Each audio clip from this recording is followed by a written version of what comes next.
16 ao versículo número 52. Irmãos, para dar início ao nosso sermão, a vida é feita de desafios.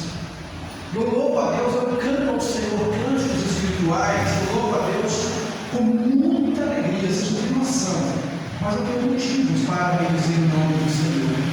Não só por estar cantando, mas também por estar aqui na frente pregando. Eu não me imaginava nunca na minha vida eu estar na frente pregando. Os presbíteros da primeira igreja presbiteriana de Antônio, onde eu nasci na fé aos 6 anos de idade, eu tive oportunidades, eu era o único adolescente da igreja, nós tínhamos mais de 40 adolescentes na nossa época, eu era o único adolescente que ajudava a fazer a liturgia.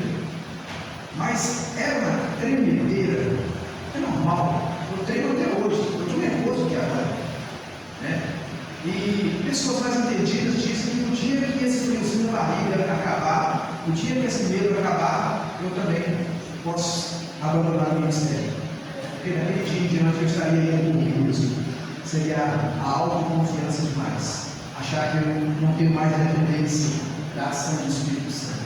Mas voltando para a minha pessoa, de coração, mas por favor, os que acharam, os que já perceberam, levanta a mão, mas sem ofensas à minha pessoa. Quantos que já perceberam que eu sou gago? Tá bom, sem ofensa, Paulo. Cadê? Não, de mão levantada, só para saber. A outra parte, graças a Deus, vocês são minoria. Vocês são minoria. Mas é gago, agora eu melhorei muito. Mas sabe aquele gago de você nunca me jogou fora? É mais ou menos isso. Daí para pior. Né? A maioria então não percebeu, você não tinha percebido isso, não? Você nunca percebeu, não fala, você percebeu, não? Graças a Deus. Então todo mundo devia ter perguntado isso aqui, né? Sério, você já percebeu, tá sério? Nossa, que eu perguntar. Mas foi uma barreira para vocês isso. Foi uma barreira. E minha mãe tentava de tudo. Tem mais alguém gago aqui no meio? Ou já foi muito gago? Não, né? Então, se tiver, vai querer assumir, né? Nessa hora ninguém quer assumir nada. Minha mãe e meu irmão, que mora aqui em Jaraguá hoje, eles combinavam. E ele ficava na janela, com um copo de água gelada na mão, e minha mãe me chamava em casa. E começava a conversar comigo. Quando chegava na janela, pois é, você fez isso na casa da dona Laura, né? Ela me contou, você estava só para me assustar. Para na hora de começar a falar, ela fazia assim, ele de copo de água na minha cara. Mas não teve figura, não. Continua ligado. Mandou, filho, pode ser porque que é simpatia. Ela arrumou um filhote de cachorro preto para ela lamber minha boca, que disse que eu ia parar de gaguejar. Sério? Não, mas tem que ser um filhote de cachorro? Tudo bem, eu tenho hoje, né? Até hoje, cachorro na minha boca, não tem não. É ruim com arroz, coitada da arroz, vai comer em casa, né? Mas irmãos, mas a grande verdade é que hoje, pela misericórdia de Deus, um pouco menos gago, mas eu venci esse barreiro. E uma das coisas que eu confesso a vocês que me ajudou muito foi a música, né? Lógico, sem chance de tornar aquele expert, eu tenho de grande música, como os meninos que tem. Eu louvo ao Senhor, eu venho para cá louvar o Senhor mesmo, de todo o meu coração. Mas a música me ajudou muito. Mas na área da pregação também, isso foi mais importante ainda. Porque você imagina, vamos abrir nossa Bíblia no livro de como seria o sermão? Seria muito difícil. Eu precisei quebrar essa barreira. Quebrar algumas barreiras, não somente uma. Porque o gago ele acaba se tornando tímido. Ele fica com vergonha, porque ele não sabe como que vai ser a reação das pessoas. Você imagina você falando uma coisa séria e perceber que as pessoas estão sorrindo de algo sério que você está falando. Então não foi fácil.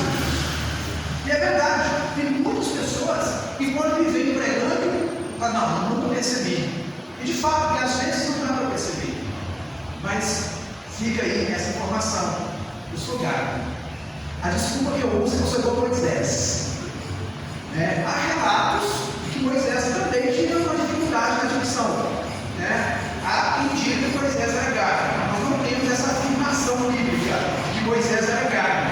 Mas há comentaristas que dizem que quando ele fala pesado de língua, não é só dificuldade de falar no sentido do dialeto deles, não. Era de expressar mesmo por questão de dicção.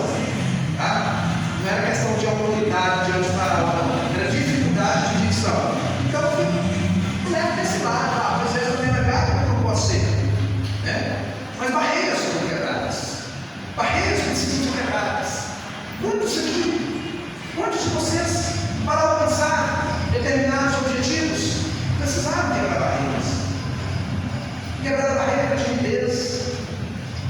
Muitas vezes, até o caso que nós vamos pregar aqui hoje, barreiras sociais. Quantas barreiras sociais precisam ser quebradas? Barreira da timidez. Me lembro. Eu acho que não vai importar, não. O Mateus e a Maria já expressaram alguma dificuldade do Mateus para apresentar o trabalho nesse escola, né, Mateus?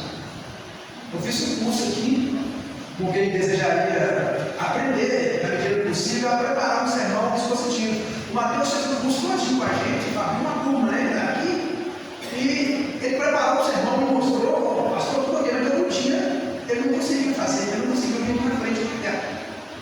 E aí, a Maria já tinha me falado, na escola também, você já passou por isso. Então tem barreiras que precisam ser quebradas. Então lembre-se disso. Existem barreiras que precisam ser quebradas. Eu não sei como você vai quebrar, mas tem barreiras que precisam ser quebradas. Na minha e na sua vida. E você me abençoou em algumas barreiras, né, que foram quebradas. Tem outras que eu acho que não vai ter jeito, não. Tem outras que você abençoou, né? Já foram quebradas. O Evangelho de Marcos é muito interessante esse texto, porque nesse texto nós vamos ver o propósito do Evangelho. O Evangelho de Marcos, ele nos apresenta o Senhor Jesus Cristo como um rei todo-poderoso, mas que veio para servir. Um rei glorioso, mas que veio exclusivamente para servir. Interessante que Jesus, quando ele encontra com esse homem, nós vamos ver isso daqui a pouco, é só para enfatizar aqui o momento de narração do texto. Olha só como é interessante. Você vai ver Jesus perguntando para alguém se ele deseja algo. Jesus realmente assumindo uma posição de servo. Ele poderia simplesmente chegar, quando aquele homem clama por ele só chegasse, olha, eu comecei a ver. Ele não precisava perguntar. Você vai ver no diálogo, Jesus pergunta. Né? Algumas pessoas distorcem esse texto para outros assuntos teológicos. Nós não vamos entrar nesse mérito. Mas Jesus aqui ele se apresenta no Evangelho de Marcos. Jesus é apresentado como o Rei todo-poderoso que veio para servir. E nós somos servidos desse Rei. E muitas pessoas tiveram o privilégio, a honra de serem servidos pessoalmente por esse Rei, pelo Senhor Jesus. Mas em algumas situações foi necessário quebrar algumas barreiras. Algumas pessoas tiveram uma dificuldade maior para estar lado a lado com Jesus. Algumas pessoas passaram por grupos maiores para alcançar algo de Jesus. E não foi diferente com este homem. Agora Jesus, indo para Jericó, quando ele saía da cidade, ele se depara com esse homem, com esse cego, né? E é sobre ele que eu quero falar com vocês essa noite, sobre este cego, que me dá esse seguinte tema: quebrando as barreiras. Quais barreiras foram essas que esse cego precisou quebrar? O que estava acontecendo na vida desse homem? Como que ele ficou sabendo de Jesus, já que ele era cego? Como que ele ia se aproximar de Jesus? Talvez a cegueira não fosse um empecilho, ou fosse apenas um dos empecilhos, e os outros? Como que ele faria? Você já parou para pensar isso? Você já parou para pensar na vida daquele homem? E trazendo para as nossas vidas, qual o grau de dificuldade que você tem? Seja na vida espiritual, seja na sua vida secular. Quais as barreiras que precisam ser quebradas? Então, sobre esse tema, eu quero destacar 3 pontos básicos com vocês. como sempre digo, sem limitarmos o Espírito Santo de Deus, é claro, mas também tentando ser bem sucinto, ser bem objetivo naquilo que o Senhor tem para mim e para a sua vida. Então, vamos lá, eu vejo aqui 3 situações. A primeira barreira que é quebrada com aquele cego, ele quebra a barreira da limitação física. E ele foi muito inteligente. Porque o texto diz que Jesus, ele estava saindo de Jericó, junto com seus discípulos, e tinha uma numerosa multidão. Era comum Jesus estar cercado por multidões. Jesus, ele tinha grande dificuldade de ter momentos só para ele mesmo. Tanto é que nós vamos encontrar muitas vezes Jesus na multidão e poucas vezes Jesus sozinho. Até por isso, talvez ele crie o seu ministério particular. E você vai ver que quando ele está sozinho, normalmente ele sempre levava com ele Pedro, Tiago e João. Pedro, Tiago e João faziam parte do ministério particular de Jesus. Mas normalmente Jesus estava sempre acompanhado de uma grande multidão. Isso também era uma barreira, era uma dificuldade para as pessoas chegarem próximas dele. Quem aí não vai se lembrar da mulher do fluxo de sangue? Talvez ela não quisesse apenas tocar nas vestes de Jesus. Ela pensou, ela creu, poxa, ele é tão maravilhoso, se só basta eu tocar. Mas será que se ela tivesse condições, ela não queria conversar com Jesus? Quantas pessoas não desejariam conversar com Jesus? E esse cego, no meio dessa multidão, provavelmente ele já sabia, já tinha ouvido falar de Jesus por muitas vezes. Ele já sabia do poder que Jesus tinha para curar os enfermos. Então ele estava no meio dessa multidão. E ele deve passar por um momento onde ele fala: tem que ser agora. Jesus está passando, talvez eu não vou poder ir mais adiante com ele. Talvez eu não vou ter mais tempo de ir com ele. Então vai ter que ser agora. Porque no meio da multidão, e provavelmente eram multidões que esperavam Jesus em determinados locais. Por quê? Ele não estava na multidão que seguia Jesus momentaneamente ali. Ele estava no meio de uma multidão em um local estratégico. Porque ele sabia que Jesus ia passar por ali. Então o texto lhe dá base para dizer que ele não estava na multidão que andava com Jesus. Ele estava em outra multidão que aguardava Jesus. Você pode tirar isso aí na sua Bíblia. No texto, no versículo 46 diz que ele estava sentado na beira do caminho. Então tinha uma multidão com Jesus, mas ele não estava naquela multidão. Ele estava sentado na beira do caminho. E 47, e ouvindo que era Jesus, então ele ouviu que era Jesus. Agora vem essa fechada esse primeiro momento. Ele não podia ver. Ele tinha limitação física. Ele era cego, ele não tinha condições de ver. Poxa, talvez as pessoas não tinham falado: olha, Jesus é assim, assim, assado, né? Ele tem um cabelo comprido, é isso, aquilo, outro. Mas, tá, não vamos saber se eu estou vendo. Mas provavelmente as pessoas falaram com ele: olha, você não pode ver, mas preste atenção, na hora que você ouvir um alvoroço, Jesus está nesse alvoroço.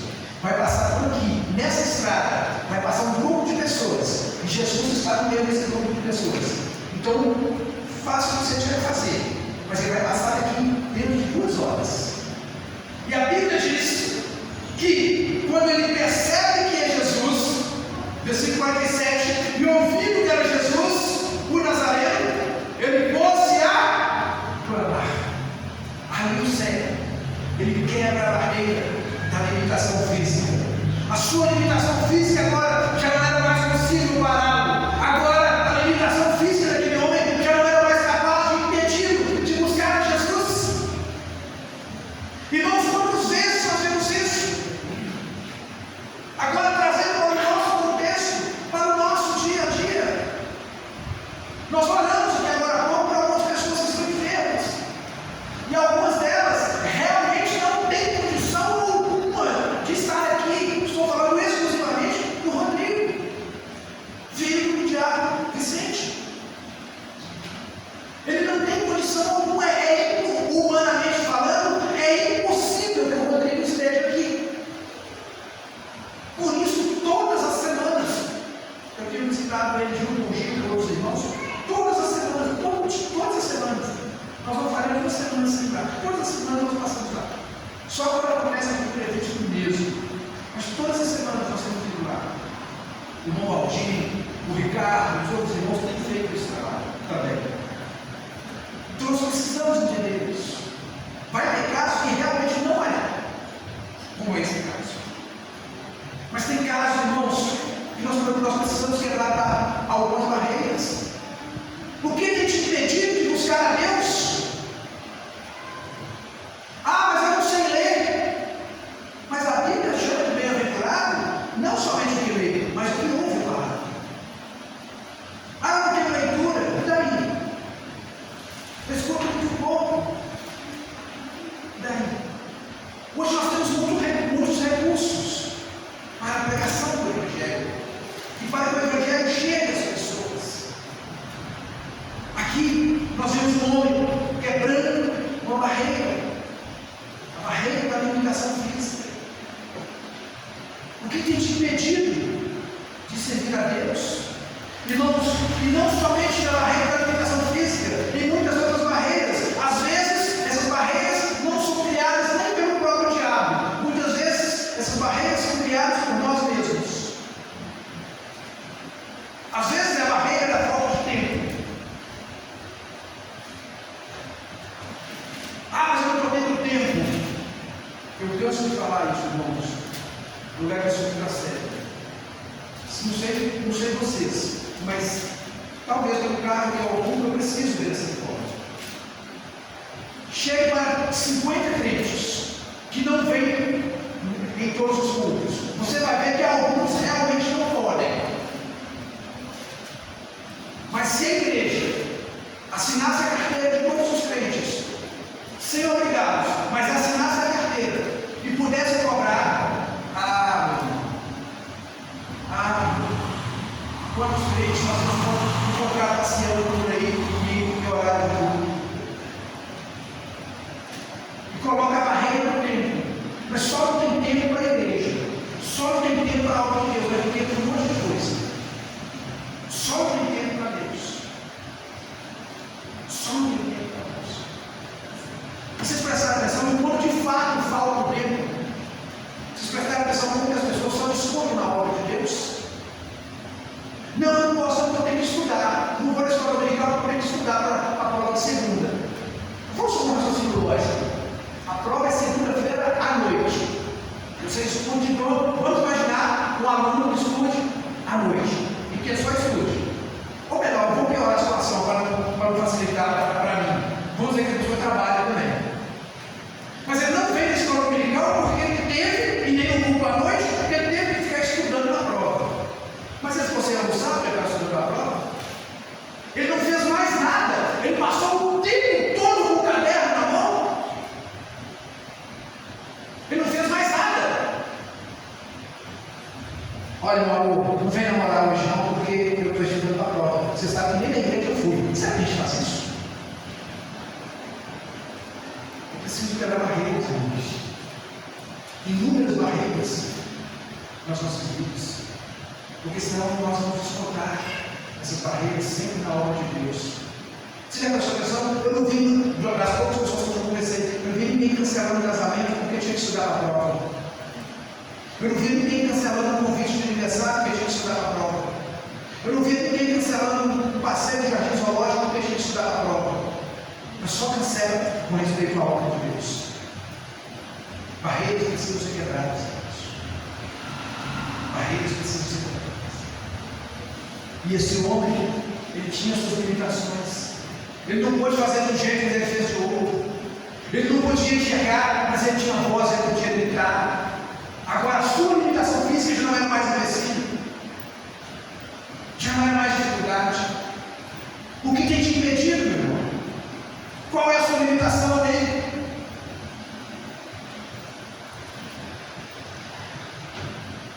Ah, porque eu tenho que fazer janta para levar para o outro. Ok, começa mais cedo. Ah, eu vou para a escola dominical.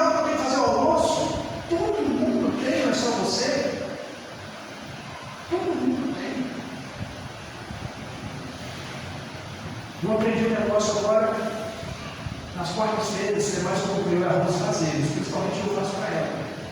Eu aprendi a cozinhar um arroz com pano de prato. Vou dar aula culinária agora, deixa de Bíblia. Eu coloco a primeira fervura da água, desligo o fogão, vem para a igreja e jogo o pano de prato assim por uma pano. Você já pensa em Paulinho? Tudo. Deixa lá, vai chegar na igreja e termina o resto. Mas quando ela chega lá, o arroz está cozido. Só feito ovo, joga farinha, nossa bichinha. Irmãos, eu preciso facilitar as coisas para a minha vida com respeito à obra de Deus também. Eu estou dizendo isso com respeito à obra de Deus, mas tem muitas outras coisas. Eu tenho usado uma frase, sempre. Eu fico parado para imaginar se as pessoas começassem a tratar os seus patrões da forma que eles tratam a obra de Deus. Não tinha ninguém empregado.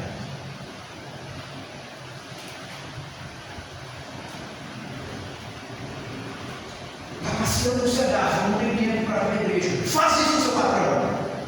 Faz, eu quero ver. Agora eu vou no shopping. Faz isso com seu patrão. Eu desafio a fazer isso. Mas com Deus pode, né? Com Deus pode. Lembrando, irmão, deixa eu abrir um parênteses aqui. Não estou te cobrando isso. Você vai funcionar na igreja. Você vai funcionar na igreja.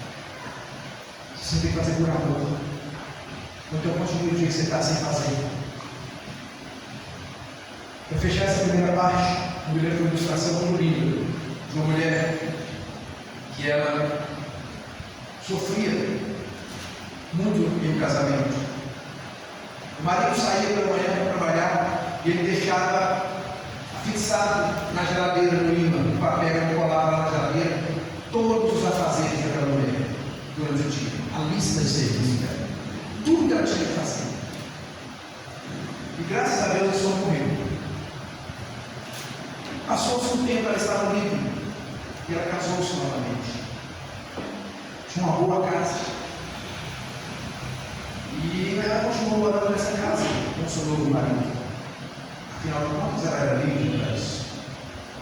E um dia, 2, 3 anos depois de casada, ela resolveu dar uma geral no porão da casa.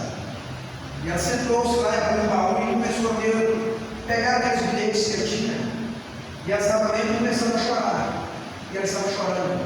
Chorava e chorava. De repente o marido chegou e falou: o que está acontecendo, amor? Por que você está chorando?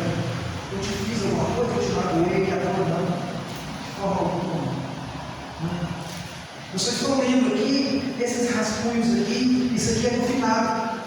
Fazia e fixava na porta da geladeira as minhas obrigações que eu tinha que fazer durante o dia todo.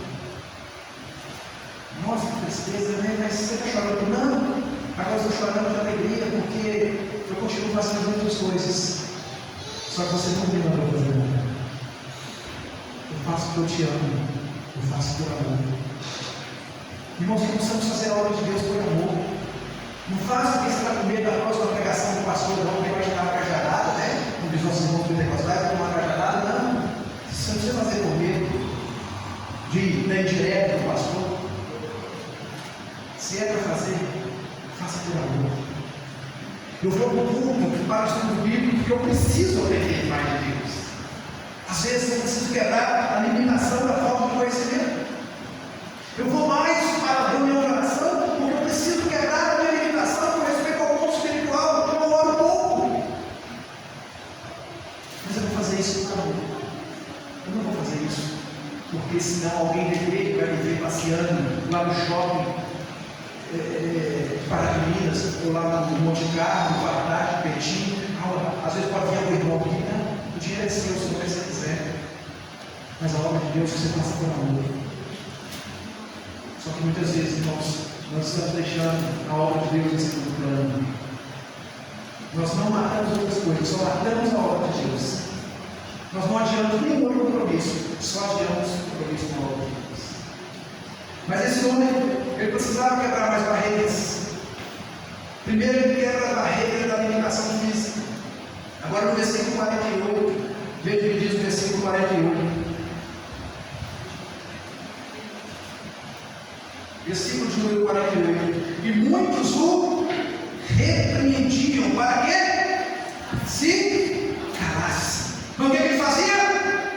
Gritava ainda mais: Filho de Davi, tem misericórdia de mim. Agora ele quebra as barreiras impostas pela sociedade. Às vezes você tem uma vontade tremenda de fazer, mas a sociedade está dizendo para você: nada, não mexe nisso não. E virou crente agora? Sabe aquele irmãozinho, aquele amiguinho, companheirinho de trabalho? Sabe aquele colega de classe da faculdade? Que agora vai se dirigir a você de uma forma pejorativa? É crentinho? Oi, irmão! Colocando barreiras para que você pare de servir a Deus. Colocando barreiras para que você sinta vergonha de dizer que você é um servo, uma serva de Deus. Tentando te calar. Quando você chega na faculdade e fala: eu sou crente, eu sou servo de Deus. Quando você chega no seu trabalho e diz: eu sou servo de Deus. Muitas vezes a sociedade vai tentar te calar. Quando você começar a declarar o seu amor por Jesus, quando você começar a gritar para todo mundo que você ama Jesus, que você é dependente de Jesus: Jesus, filho de Davi, tem misericórdia de mim. Alguns vão querer te calar, outros vão querer te apresentar outras coisas. A sociedade quer te calar. A sociedade quer calar aquele homem, mas ele gritou ainda mais alto. Ele não deixou que a voz do homem sem Deus fosse maior do que a sua vontade de se livrar e de estar lado a lado com Jesus.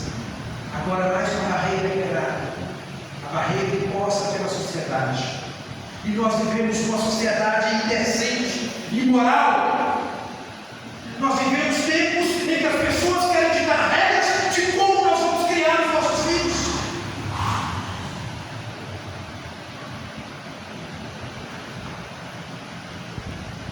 Ninguém vai ditar como eu vou criar os meus filhos. Quem vai ditar as regras para mim é Deus. Quem vai ditar as regras para mim é a palavra. Ah, você vai ser preso, que seja preso. Que seja preso. Mas eu vou criar os meus filhos, vou continuar criando os meus filhos e auxiliando-os como avô dentro da palavra de Deus. A sociedade não vai mudar aquilo que está na palavra de Deus para a minha vida. A sociedade não será uma barreira para mim, porque infelizmente a sociedade tem sido barreira para muitas pessoas. E quando eu digo sociedade, estou dizendo de uma forma generalizada, em todos os aspectos. A sociedade está querendo ditar as regras, está querendo dizer que você não pode mais isso, que você não pode mais aquilo. A sociedade está querendo dizer o que o pastor vai ou não vai pregar. Isso não vai valer para mim. Eu vou gritar mais alto o nome de Jesus. Eu vou pregar cada vez mais alto o nome de Jesus. Eu já contei para alguns, na verdade, a maioria aqui é que ouviu. O mestre Vicente Califórnio de Água, e ele ainda estava dando aula aqui no nosso projeto de Taekwondo, ele era professor titular. Me lembro, eu estava na portaria, sempre fiquei no portão, recepcionando os pais e aproveitando para pregar o Evangelho. Uma vez uma pessoa me abordou, um rapaz homossexual, me abordou e falou assim: pastor, se chegar, é lógico, eu sou a terceira pessoa, se chegar uma pessoa aí para ir na sua igreja, chegar no seu culto, como que essa pessoa vai ser recebida? Eu disse para ele: João, essa pessoa vai ser recebida da melhor forma possível. Se eu estiver junto com os irmãos da recepção, se eu estiver próximo, a primeira coisa que essa pessoa vai ganhar é um abraço meu. E ela vai ter o carinho e o respeito da igreja. Pode ter certeza absoluta disso. Será muito bem-vindo na nossa igreja. E será muito amado na nossa igreja. Isso você pode ter certeza absoluta. E vai abrir um sorriso lá. E ele até não diminui o sorriso muito assim da parte, não. Não vai chegar não. Eu falei: só que eu porém. Eu falei: agora vem a minha parte. Agora vem o que eu quero. Eu falei para ele: olha, normalmente eu gasto quanto já não é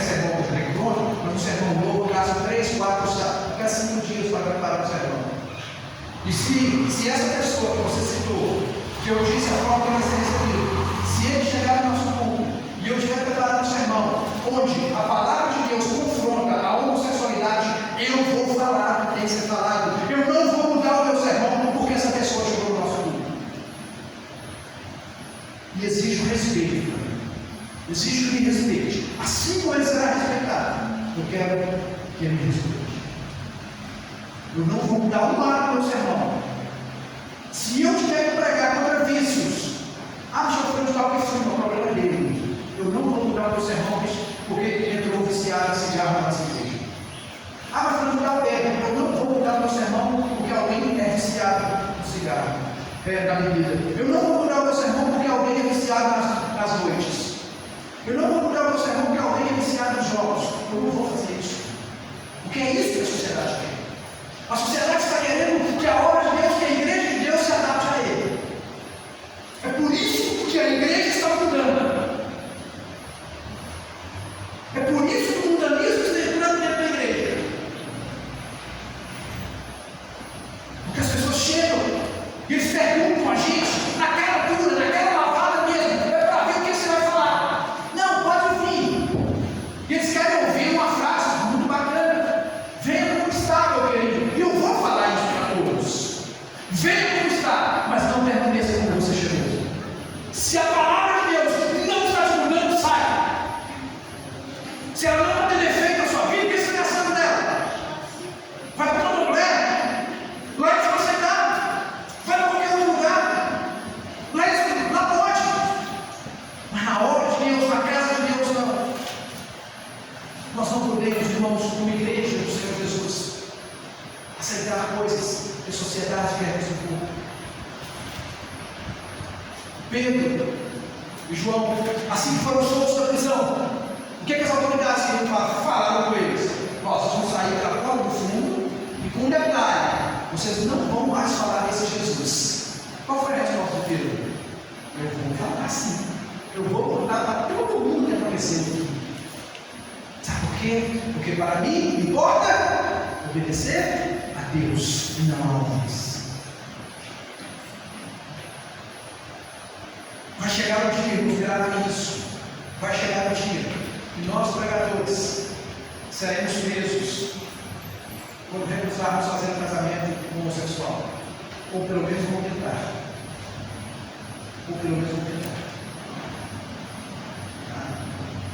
Vai chegar o dia. É isso que a sociedade quer que aceitemos. É isso que a sociedade aí fora quer trazer para dentro da igreja.